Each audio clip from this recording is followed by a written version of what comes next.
Welcome to Spiritual Minefield. Today's study is going to be on Daniel 7, the end time clock. Stay tuned.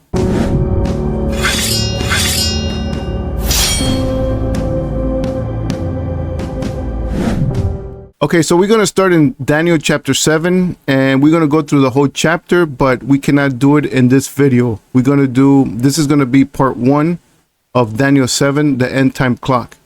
So we're going to start in verse 1, and it says, "In the first year of the reign of Belshazzar over Babylon, Daniel had a dream, and visions passed through his mind as he lay on his bed.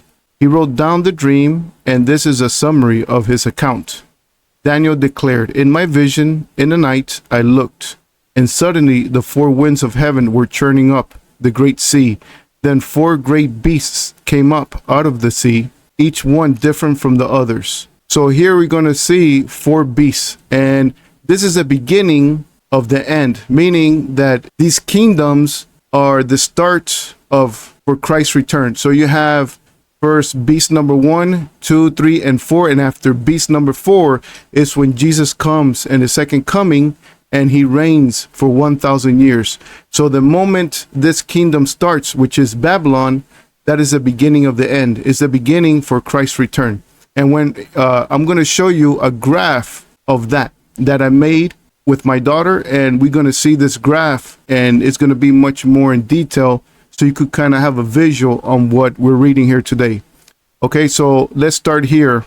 Verse 4. "The first beast was like a lion, and it had the wings of an eagle. I watched until its wings were torn off, and it was lifted up from the ground and made to stand on 2 feet like a man, and given the mind of a man." Okay, so the first beast here is like a lion. Okay, and then the parallel to this, if we go to Daniel chapter 2, is going to be the statue that Nebuchadnezzar dreamt of. And we'll start here in verse 31, and then look what it says. "As you, O king," and that's referring to Nebuchadnezzar, "were watching, a great statue appeared. A great and dazzling statue stood before you, and its form was awesome. The head of the statue was pure gold." So we see here that Nebuchadnezzar represents the head of gold, which is also the lion in Daniel chapter 7. So let's look at the graph really quick.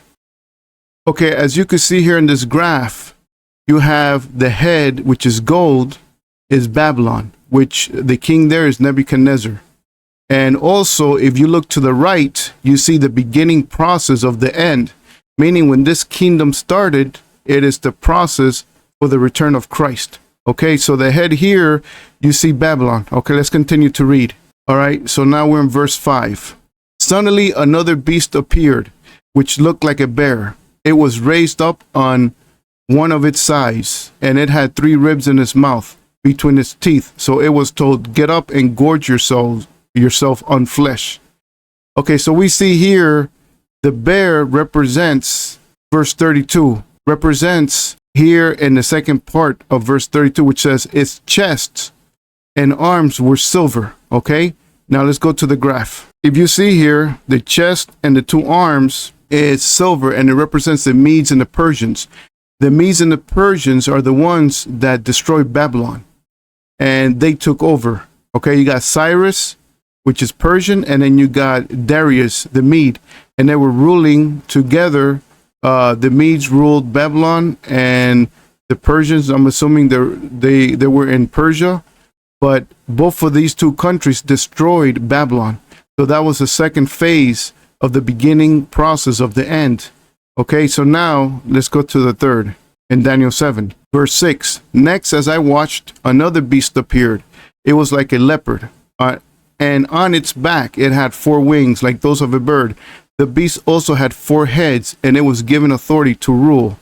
Okay, so that here in Daniel chapter 2, it represents its belly and thighs were bronze.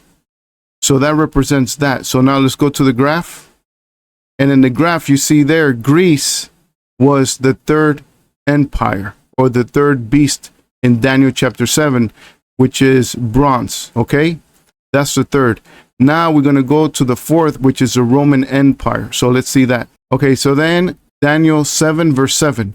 After this, as I watched in my vision in the night, suddenly a fourth beast appeared. It was terrifying, dreadful, and extremely strong, with large iron teeth. It devoured and crushed. Then it trampled underfoot whatever was left. It was different from all the beasts before it, and it had 10 horns. While I was contemplating the horns, suddenly another horn. Well, I'm a little bit ahead of myself.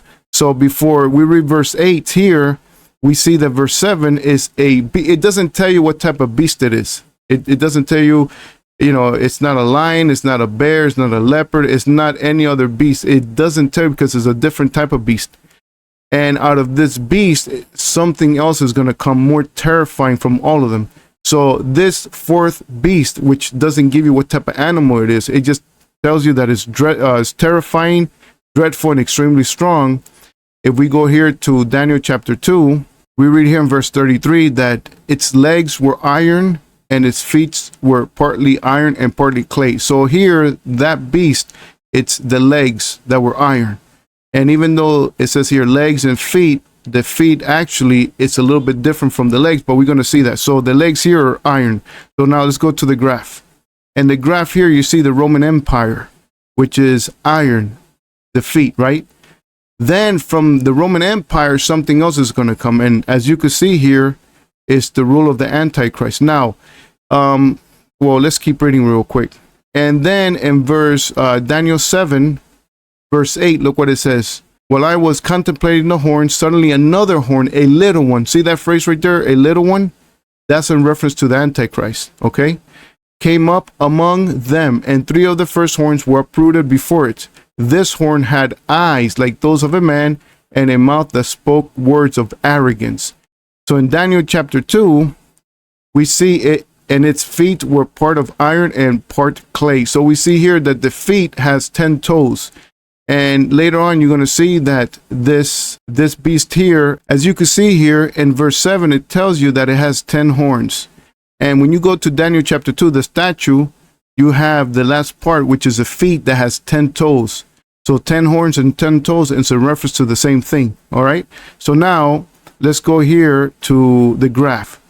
So now from Babylon all the way to the Roman Empire, which is, by the way, the last kingdom before the millennial reign. So let's go here to graph number 2. In graph number 2, you see here that it is 69 weeks to the last kingdom before the millennial reign. So basically, that would be right when Jesus came to Jerusalem and a donkey, riding on a donkey, going to the temple. And that was fulfilled. That had to be done before the temple was destroyed in 70 AD. And now there's a gap. So as you can see here in the bottom of the feet, which is the 10 toes, it's the 70th week, meaning 1 week is left. And that 1 week translates to 7 years, which is the Great Tribulation. That's when the Antichrist is going to rule for that 7 years. So that's the only thing that's missing. Now, there's a gap between 69 weeks and the 70th week. Now, why there's a gap, especially 2,000-year gap?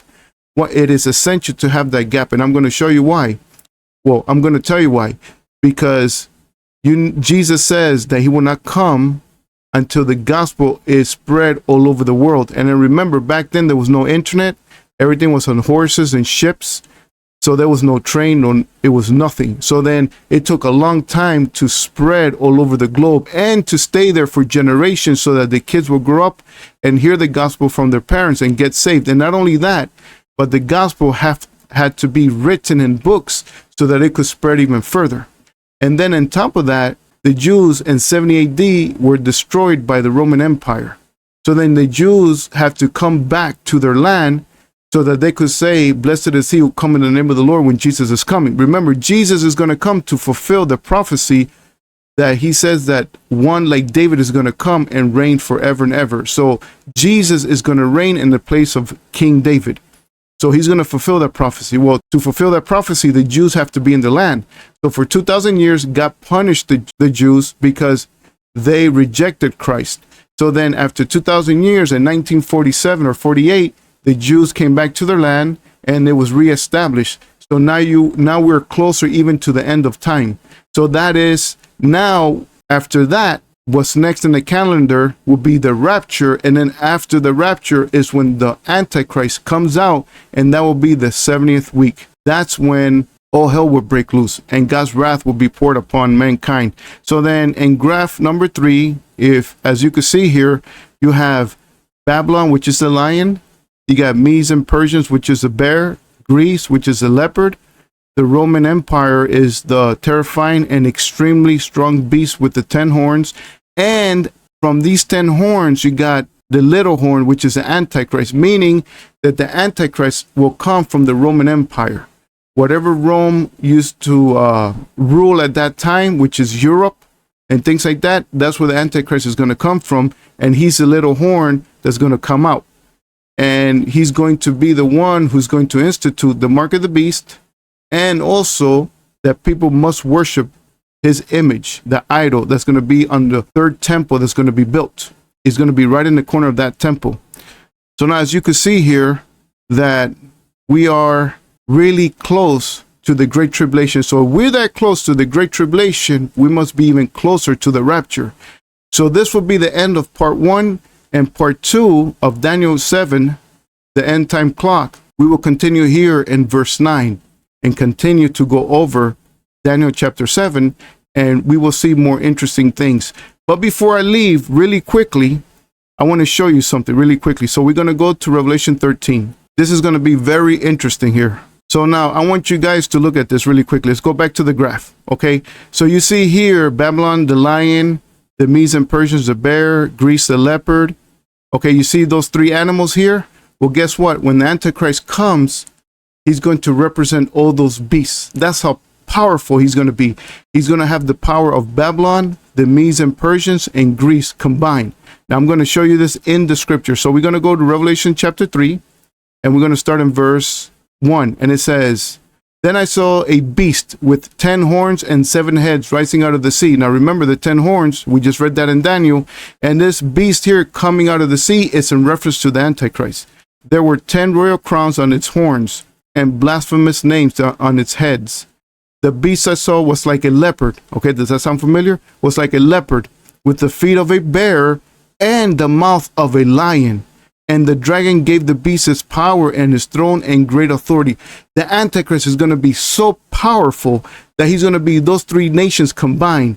Babylon, Medes and Persia, and Greece. Because if you look here, you got here the Antichrist will resemble a leopard, a bear, and a lion. And then when you go to the graph here, look at this. You got Babylon the lion, Medes and Persian the bear, and Greece the leopard. That's how powerful and that's how authoritative the Antichrist will be, that he will reign or rule the whole world. So this will be the end of part 1. Thank you for listening.